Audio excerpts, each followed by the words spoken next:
ईश्वर की पहचान है। बड़े खुश किस्मत है हम कि आज जो हमारे मेहमान हैं।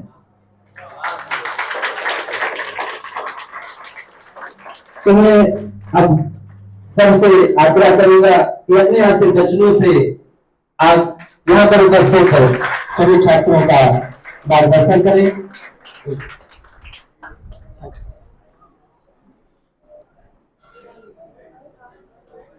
जय हिंद फ्रेंड्स। आप कुछ पढ़ाते हैं यहाँ टॉर्क में?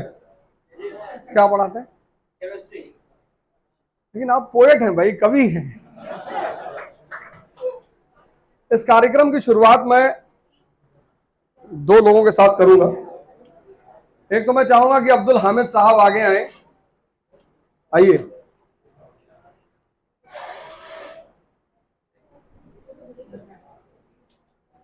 और मैं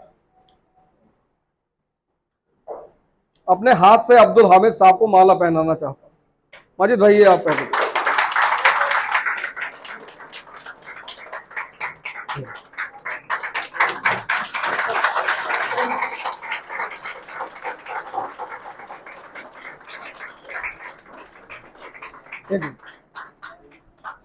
आज की सभा के ये सुपरस्टार है।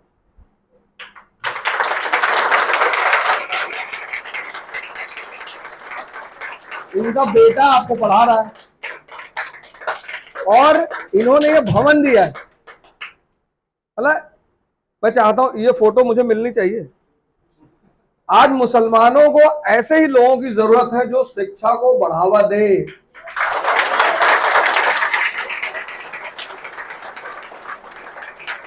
और मौर्य जी के पिताजी कहाँ हैं? अब उनको भी माला पहना ही दूं।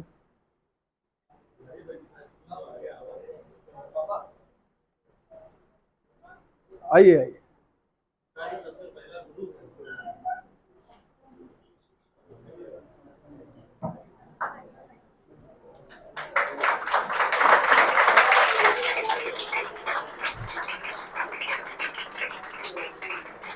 आइए ऊपर।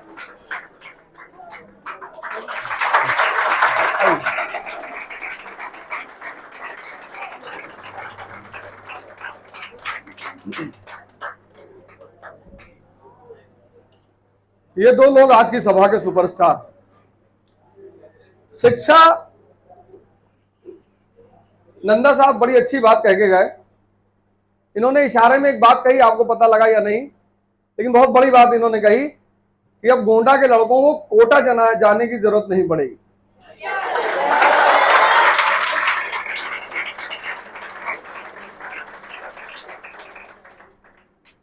क्योंकि अब्दुल हामिद साहब ने जो है उस पत्थर को गढ़ के मंदिर बना दिया है और आप उस मंदिर में पढ़ेंगे और यही शहर बनेगा।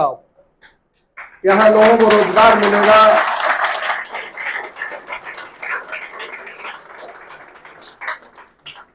अब यूपीएससी की बैठो या मोबाइल लिया बैठा हो। अरे सुनो, यही लिए लड़कियां टॉप करा दी। देखो कहाँ मोबाइल लिया बैठा है। मोबाइल ले आओ, बस शाम का रील डालो। अरे सुन लो, पहले सुन लो। एक सेशन का भैया 50 लाख रुपया लेते हैं और सिर्फ अपने शहर की बात है और मैन प्रधान की बात है, रितेश भाई की बात है, इसलिए ऐसे ही आए हैं।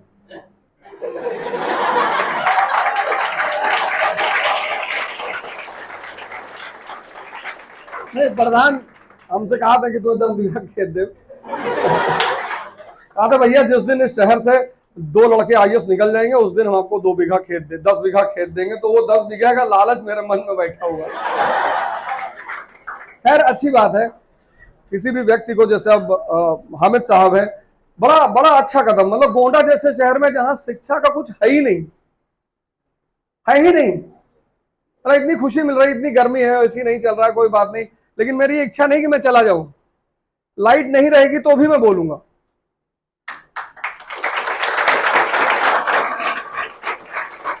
सवाल ये नहीं है, क्योंकि मैं चाहता हूं कि ये जो हमारा शहर है, इसको लोग जानते हैं कि गोंडा शहर सबसे गंदा शहर है भारत का। और आने वाले समय में अगर इन लोगों ने चाहा, टॉर की टीम ने चाहा, भगवान इनको सद्बुद्धि दे, हमेशा ऐसे रखे, तो ये गोंडा शहर को एक ओएसिस बना देंगे, उपवन बना देंगे। और शिक्षा के लिए, पढ़ाई के लिए जब भी मुझे इस शहर में बुलाया जाएगा, मैं जरूर आऊंगा। मैं यहाँ पैदा हुआ हूँ, यहीं सामने मेरा स्कूल है, फातिमा इंटर कॉलेज, यहीं से मैं पढ़ा हूं।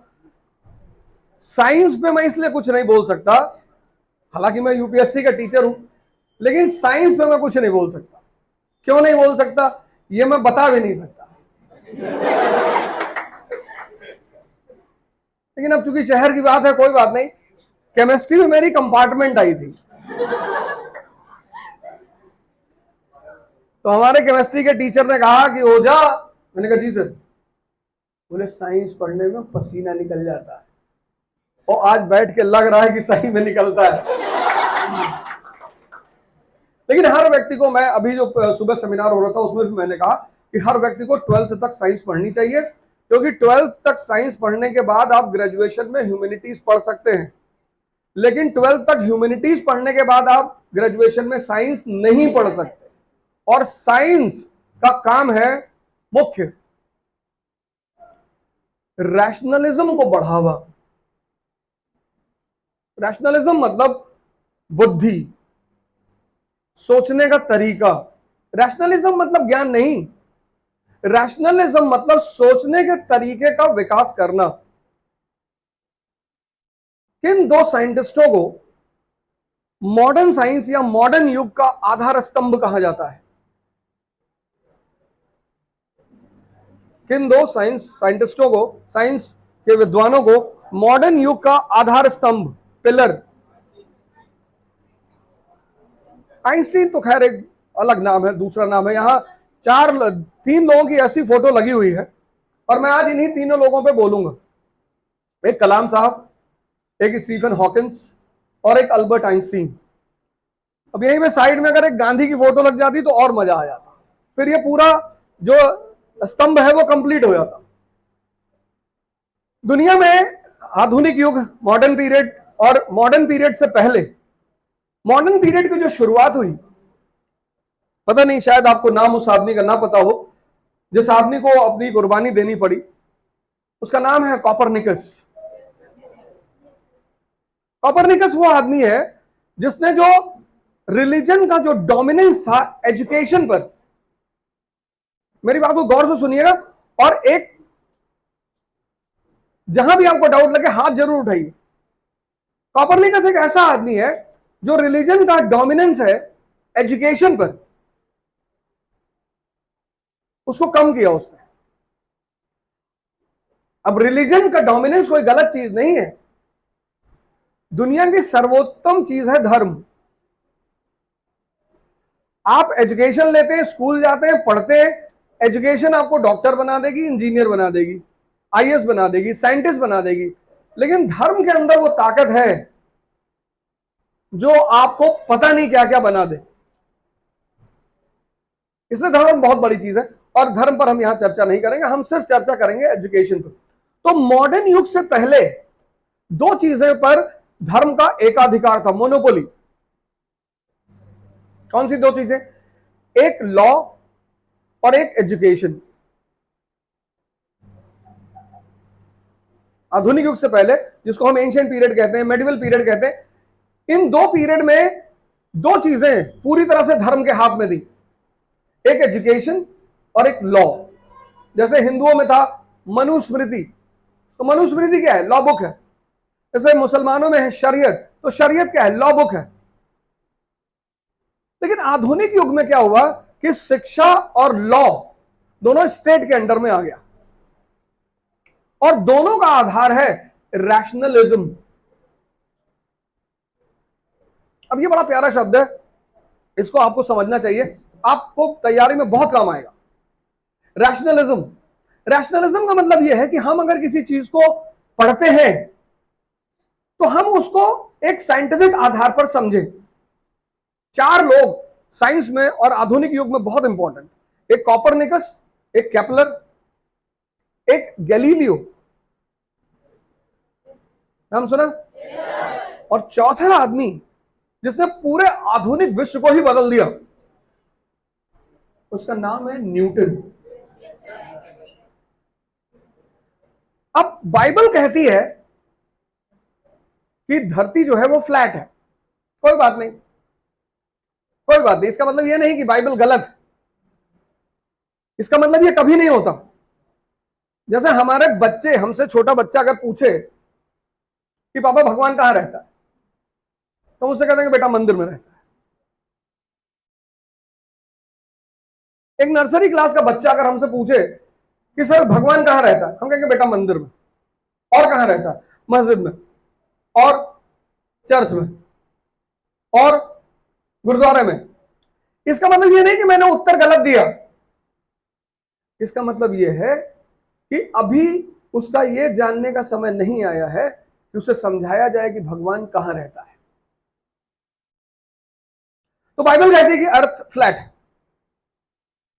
और अगर आप समंदर में जाओगे और समंदर के उस तरफ जाओगे तो आप नीचे चले जाओगे। धरती जो है ब्रह्मांड के केंद्र में है। कॉपरनिकस पहला आदमी है जिसने कहा नहीं, जिसने कहा कि हेवनली बॉडीज हैव मोशन। अब ये बाइबल के खिलाफ बात थी, और बाइबल के खिलाफ बोलना 15वीं सेंचुरी में, उसने अपनी बातों को, जब तक वो जिंदा था तब तक उसने बाहर नहीं आने दिया। उसे पता था ये पादरी, ये पोप, ये उसे मार डालेंगे। तो जब वो मर गया तो उसकी बातें बाहर आई। जब उसकी बातें बाहर आई तब भी पोप ने उसकी डेड बॉडी को बाहर निकलवा कर जलवाया। कितनी कट्टरता रही होगी यूरोप में उस वक्त। यानी कट्टरता, इस कहानी का मतलब समझो, यानी कट्टरता कहीं भी हो उसको किससे बदला जा सकता है? शिक्षा से।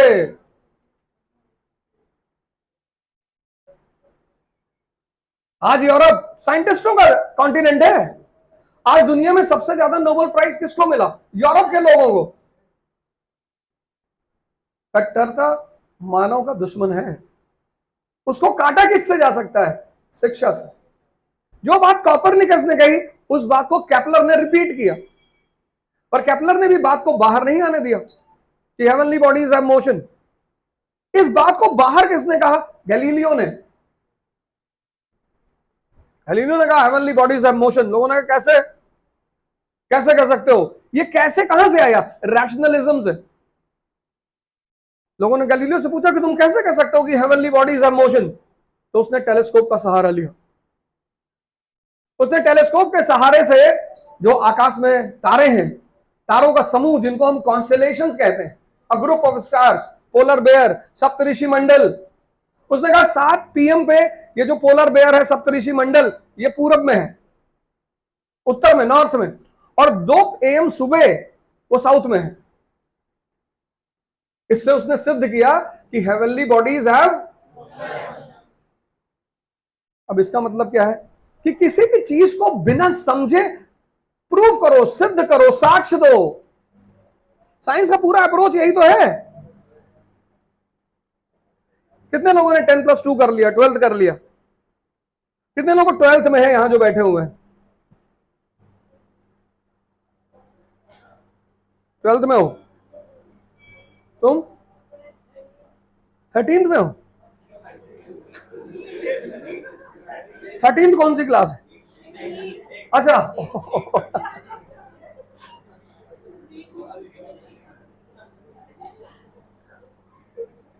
प्रधान जी पानी।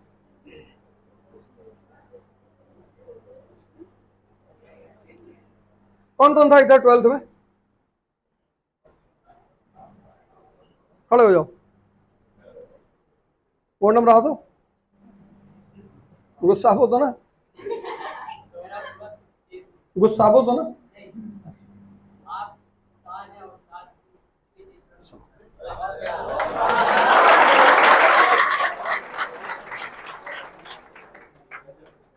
कंपाउंड और एलिमेंट और कंपाउंड में क्या फर्क है?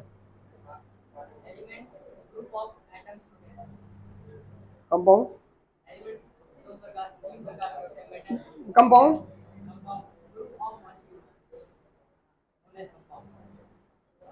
सही कह रहा, कंपाउंड क्या है, कंपाउंड क्या है, बैठो बैठो बैठो बैठो,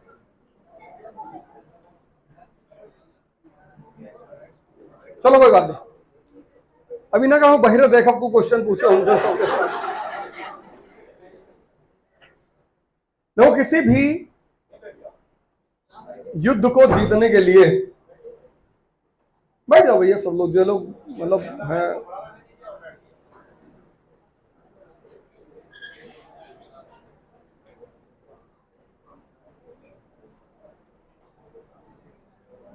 मैं कल जब रास्ते में आ रहा था तो माबूद से मैं कह रहा था कि माबूद देखो, दो चीज याद रखना, किसी भी संस्था के उन्नति में दो चीजें बड़ी सहायक होती हैं। मेरा 20 साल का अनुभव है, तो पढ़ाने के साथ साथ दो चीजें हैं। एक, इनका कॉन्सेप्ट, कॉन्सेप्ट तो इतना मजबूत कर लो, कॉन्सेप्ट, तुम फैक्ट भूल सकते हो, कॉन्सेप्ट नहीं भूल सकते। जिसने साइकिलिंग एक बार सीख ली वो जीवन में कभी साइकिलिंग भूलेगा नहीं, भूलेगा। जिसने स्विमिंग एक बार सीख ली वो स्विमिंग कभी भूलेगा नहीं। 10 साल स्विमिंग नहीं करेगा तो जब वो पहली बार पानी में फिर कूदेगा तो उसे आधा घंटा लगेगा अपने आप को बैलेंस करने में, लेकिन वो फिर स्विमिंग करने लगेगा। तो पहली चीज है कॉन्सेप्ट। आप जो भी पढ़े, सोचो तुम 12th में पहुंच गए, तुमको कंपाउंड की डेफिनेशन क्लियर नहीं है, जबकि एलिमेंट और कंपाउंड किस क्लास में पढ़ाया जाता है, 6th में।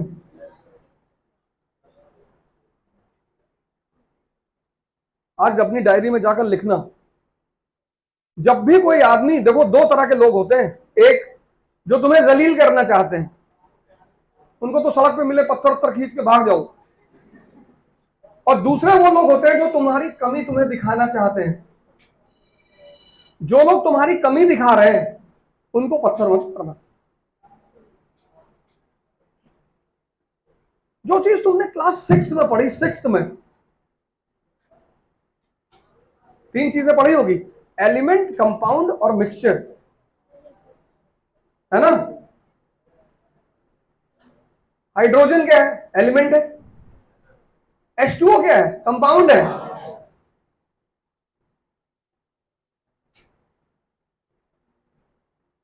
थ्री इडियट में यही तो वो कहता है, 3 इडियट में यही तो कह रहा है वो कि सर आप हमसे बहुत अच्छा पढ़ा सकते हैं, हम तो सिर्फ आपको ये बताने आए हैं कि पढ़ाते कैसे हैं। कॉन्सेप्ट। जितने लोग पढ़ रहे हैं बिना कॉन्सेप्ट पर ध्यान दिए, वो कयामत तक पढ़ेंगे, कुछ भी नहीं होगा। किसी भी प्रतिस्पर्धा की तैयारी के लिए जो सबसे पहली जरूरी चीज है वो है कॉन्सेप्चुअल क्लियरिटी।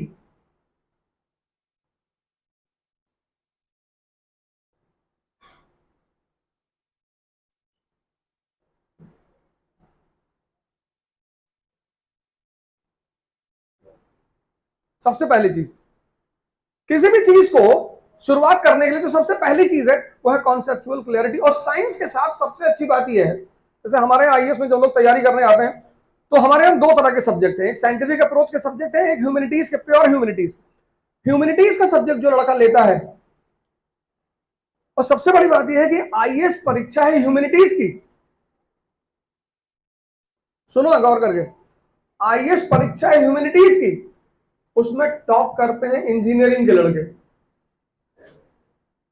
सबसे ज्यादा संख्या जो टॉपर्स की होती है आईएएस में वो इंजीनियरिंग के लड़कों की होती है। इंजीनियरिंग में भी सबसे ज्यादा होती है आईआईटीएंस की।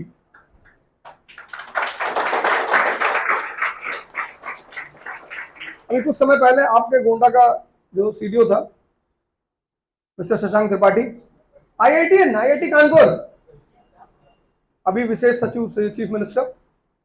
और वो शख्स इतना अनोखा है, आईआईटी कानपुर से इंजीनियर, और ऑप्शनल रखा संस्कृत। आईआईटी कानपुर के इंजीनियर का ऑप्शनल था संस्कृत, और आईएएस के पहले अटेम्प्ट में उसकी रैंक थी 269 और दूसरे अटेम्प्ट में उसकी रैंक थी 5th।